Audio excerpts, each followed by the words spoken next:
Today I want to take a break from teeth and want to talk about something else. There is one book that has quietly influenced the way I lived my life for more than 20 years.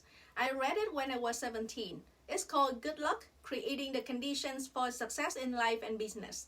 At that age, I didn't really understand what success meant. I thought success was mostly about working harder than everyone else, and I thought luck was something random, something that happened to a few fortunate people. But this book gave me a completely different perspective. The biggest lesson wasn't really about luck. It was about creating the conditions so luck has somewhere to land. That idea stayed with me. And over the years, I developed one question that I come back to whenever things don't go the way I hoped. What else can I do today? That question has carried me through some pretty difficult chapters of my life. When I graduated from dental school in Vietnam, I could barely communicate in English. I knew I wanted to reunite with my family and continue my education in the United States. Eventually, I was accepted into dental school here, but then I couldn't get a student loan, so I had to walk away from that opportunity that year.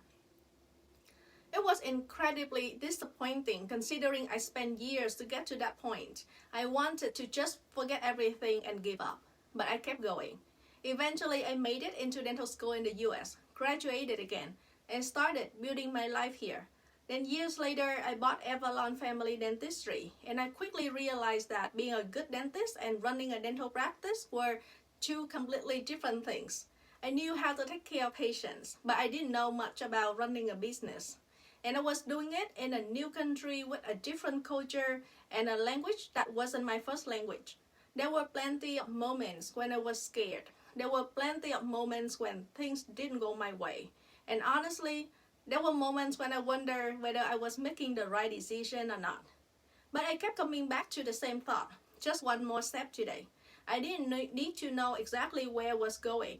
I just needed to figure out what I could do next. And that's probably the biggest lesson I've taken from that book. We often want to know how everything is going to work out before we are willing to take the next step. But life doesn't really work that way. Sometimes you have to move forward without knowing what the next chapter looks like.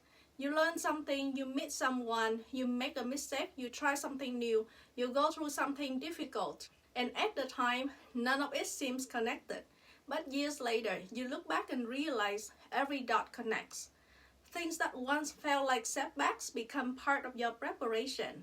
That's why I've learned to be patient. But patience to me doesn't mean just sitting around and waiting.